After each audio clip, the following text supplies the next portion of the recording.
Muito boa noite. Como estão as coisas por aí? Tudo bem? Graças a Deus. Muito bom estarmos juntos, muito bom nos encontrarmos para esses exercícios fundamentais. Muito feliz de estar com vocês. Vamos continuar entendendo a vida após a morte a partir da vida. O pressuposto, o princípio básico é que a vida após a morte é consequência da vida vivida na matéria.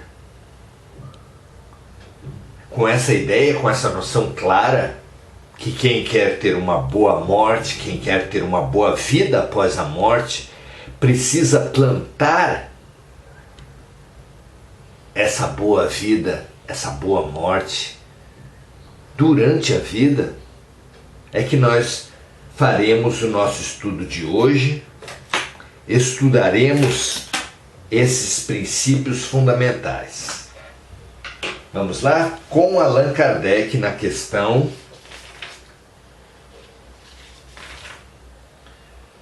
257, que tem como título Ensaio Teórico sobre a Sensação dos Espíritos, onde já discutimos a percepção da dor, o perispírito, a separação entre o corpo físico e o perispírito, ou seja, a morte, o perispírito, as sensações e as emoções, o espírito e a percepção generalizada do espírito é o item de hoje, certo?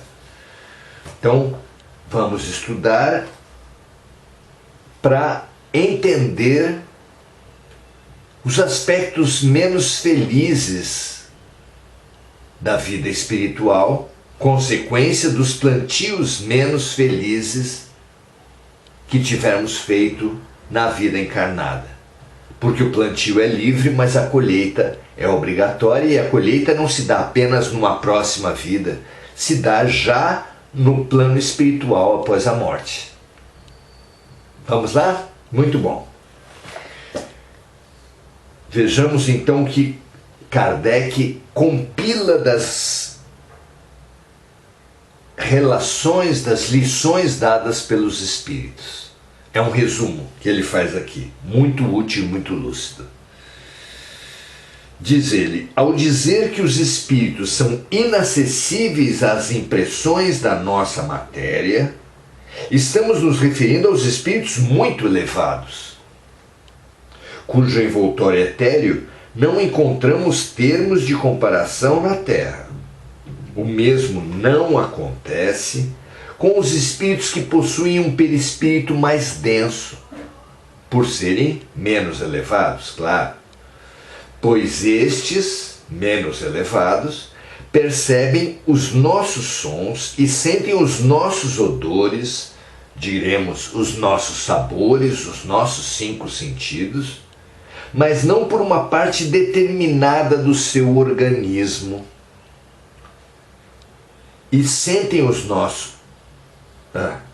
não por uma parte determinada do seu organismo, como aconteceria quando eles estavam encarnados. Poderíamos dizer que nos espíritos as vibrações moleculares se fazem sentir em todo o seu ser e alcançam desse modo todo o espírito, ainda que de uma maneira diferente de quando estava encarnado, o que produz uma modificação na percepção. Eles ouvem o som da nossa voz e, no entanto, nos compreendem sem o auxílio da palavra, apenas pela transmissão do pensamento. Isso vem em apoio ao que dissemos: a percepção dessas vibrações é tão mais fácil quanto mais desmaterializado estiver o espírito.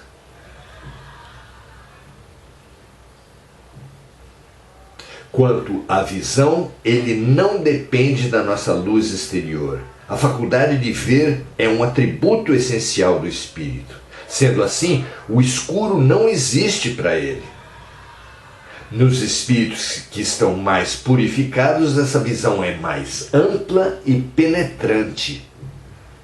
É o olhar de raio-x que os criadores dos super-heróis encontraram, traduziram e trouxeram aqui para a Terra. Não é interessante que os heróis tenham super força, tenham visão de raio-x, voem? Atributos encontrados no plano espiritual, conforme o grau de elevação dos espíritos. Por fim, Kardec diz assim: o espírito tem em si mesmo a faculdade de todas as percepções. Quando ele está encarnado, essas faculdades tornam-se limitadas pelo pouco desenvolvimento de nossos órgãos físicos.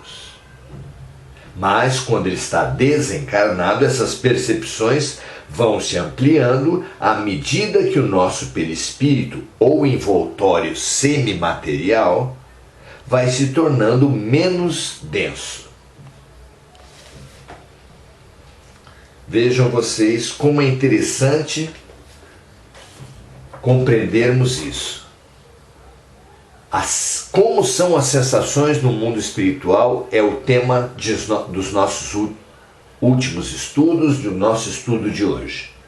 E aqui os espíritos informaram, e Kardec nos resume, que,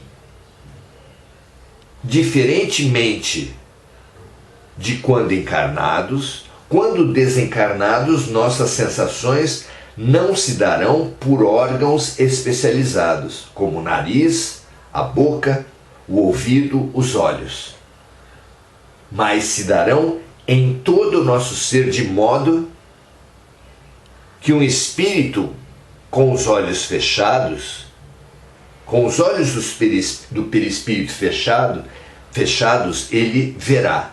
Com os ouvidos tampados, ele ouvirá. Porque se trata de uma questão de absorção das vibrações e das energias.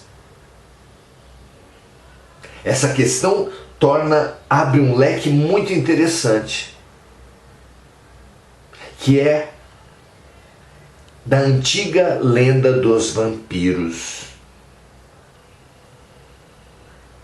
que parece mais um personagem da ficção de terror, mas que, com pequenas modificações, é uma realidade espiritual das vibrações mais densas. Pensemos, meus amigos, minhas amigas, o que poderia acontecer com alguém que plantou muito mal, que teve uma vida apegada às sensações até exageradas, viciantes, como a do álcool, das drogas, do sexo exagerado, desvirtuado. Como ficaria, como pode ser a vida espiritual? Já que não dispõem os espíritos dos mesmos padrões, dos mesmos órgãos, dos mesmos sentidos que possuíam quando encarnados. E não possuem também condições, porque as substâncias psicoativas, por exemplo, não estão à disposição dos espíritos. Os hormônios não estão à disposição dos espíritos, porque o corpo é mais semimaterial, como é a expressão usada por Kardec. Como ficam os condicionamentos que a condição mais primitiva, mais apegada, mais materializada, desenvolveu na Terra? Como os espíritos não se libertam, não se modificam de uma hora para outra, o espírito apegado às sensações sente falta. Para ele será uma tortura, desde o não comer, até o não beber bebida alcoólica, não usar drogas, não praticar o sexo. E eles, os espíritos, nós, os espíritos menos evoluídos, mais densos, mais condicionados, mais obcecados pelas sensações, encontramos como meio de nos satisfazer o vampirismo, que alguns autores, durante o sono ou em desdobramento, tendo contato com a realidade dos espíritos vampirizadores, criou uma certa ficção atrelada essencialmente ao sangue. Mas a vampirização do mundo espiritual está atrelado às vibrações e às energias, também exaladas do sangue. Por exemplo,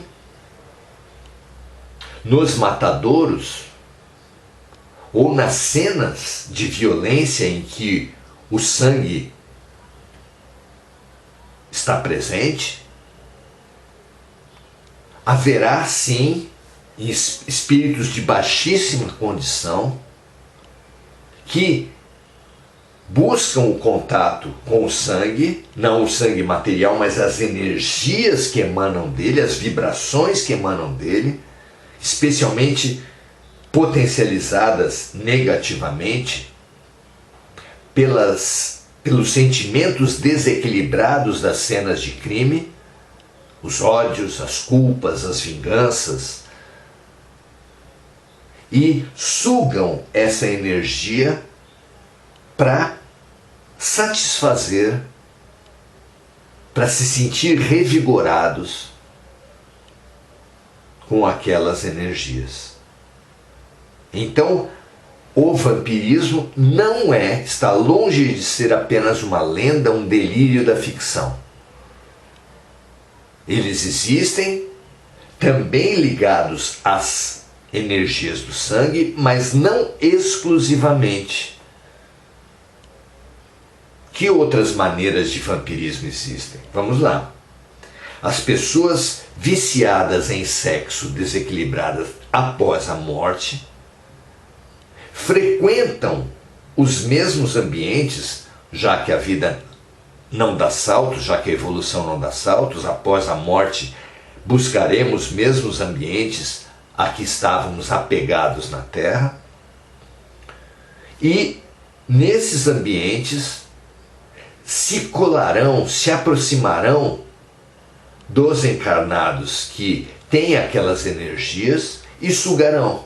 Isso serve para zonas de meretrício, para lugares que desenvolvem a prática sexual desequilibrada, desvinculada da afetividade, também dos lugares onde se ingere bebida alcoólica, induzindo as pessoas a beberem cada vez mais, e assim das cracolândias, dos lugares onde se usa drogas,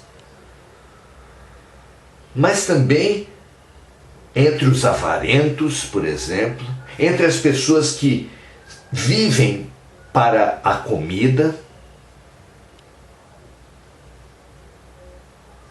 vivem para o poder, os ambiciosos, os vingadores.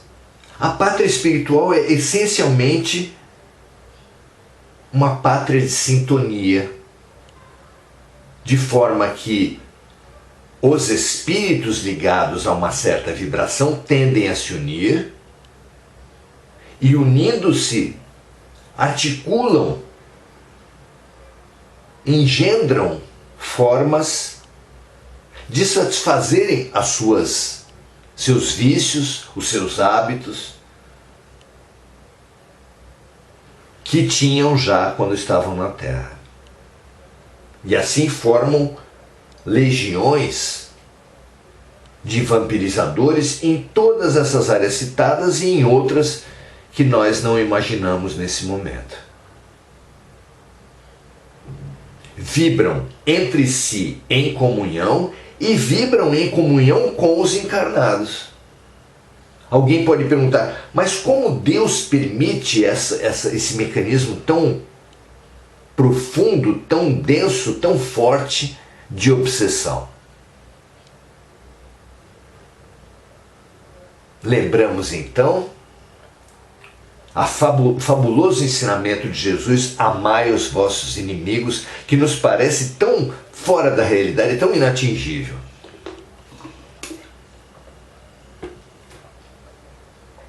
Porque o inimigo, a vingança, o mal,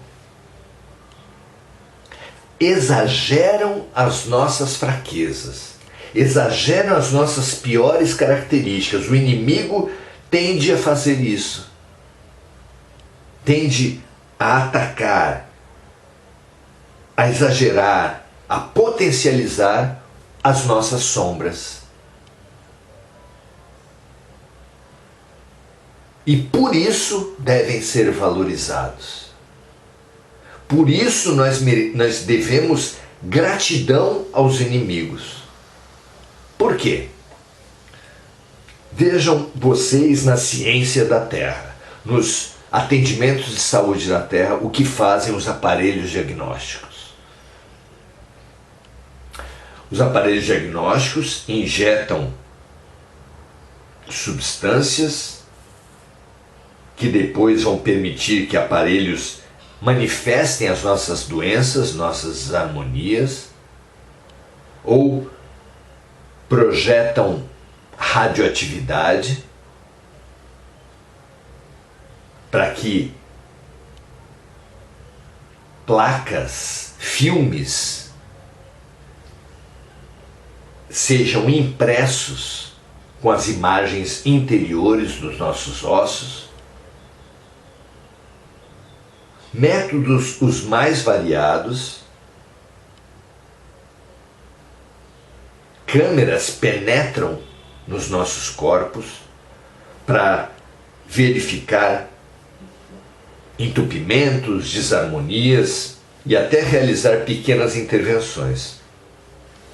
Os métodos dos aparelhos diagnósticos são os mais variados, mas eles são preciosos nesse nosso raciocínio para percebermos a importância dos inimigos, o papel pedagógico dos inimigos, o papel diagnóstico que eles exercem nas nossas vidas.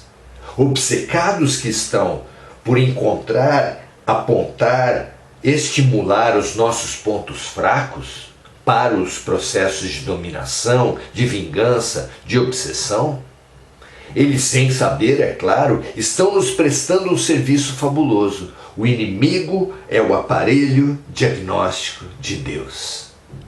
Ele, exagerando os nossos erros, exagerando as nossas desarmonias, os nossos defeitos, os nossos vícios, eles aceleram, já como disse, sem saber, é claro, mas eles aceleram, eles propiciam, eles estimulam a nossa cura. Porque um pêndulo, para chegar ao meio, ele não sai de um extremo para o meio, ele sai de um extremo para o outro.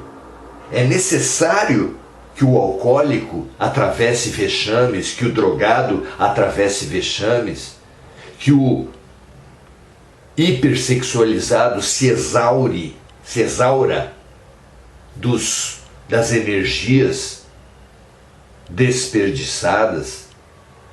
É necessário atingirmos um certo fundo do poço para ganharmos consciência e vontade de libertar-nos, de nos curar. Isso não é visível em toda parte? Alguns dirão, mas alguns viciados morrem sem haver, depois de muitos vexames, ainda não se mostram capazes de desenvolver a vontade da cura e morrem ainda no vício, é verdade. Mas a vida não acaba com a morte. o vício não acabando com a morte, eles continuarão vivenciando os seus vícios através das vinganças, através da dominação de outros viciados, mas também para eles estará em operação a potencialização das suas sombras, que um dia vai levar a todos, obcecados e obsessores, ao ponto de crise, ao ponto sensível, ao ponto de buscarem a sua cura. Todos nós, o nosso único destino é a felicidade. O nosso único destino é a luz. O nosso único destino é a realização dos nossos melhores potenciais. E para chegar nesse destino, precisamos muitas vezes afundar, exagerar as sombras, para daí encontrarmos e construirmos e vivermos nosso ponto de mutação.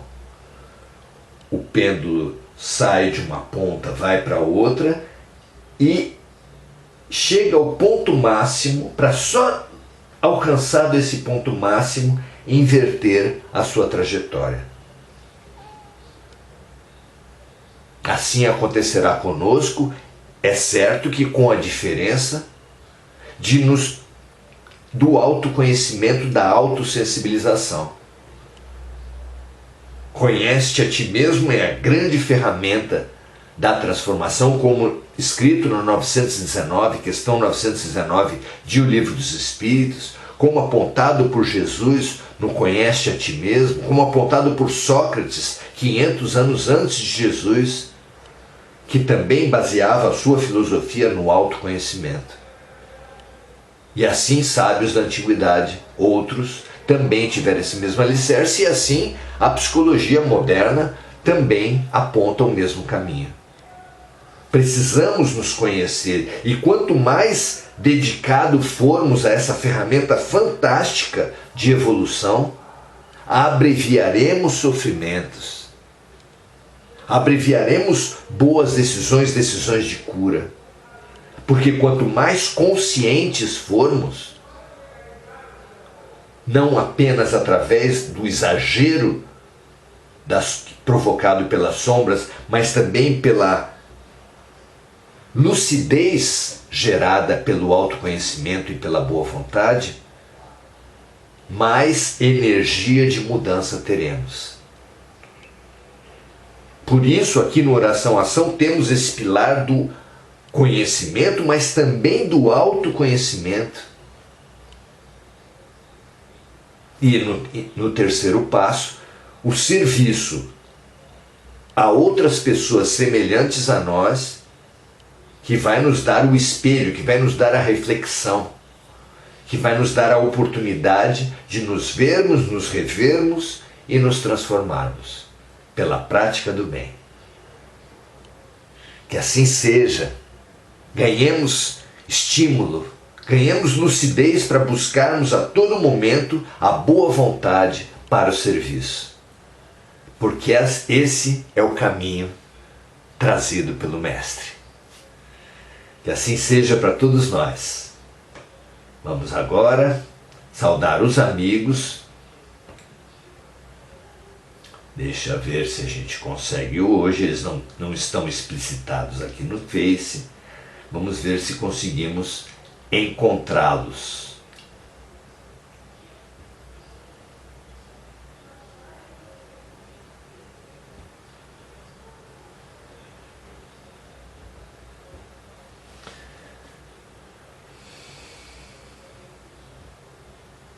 Aqui. Lurdinha Loureiro, Sandra Gomes. É isso mesmo, Sandra Gomes falando, estamos na carne, não somos da carne. Devemos ter equilíbrio. Perfeita. Enir Cajazeira, Clarice Beltrame.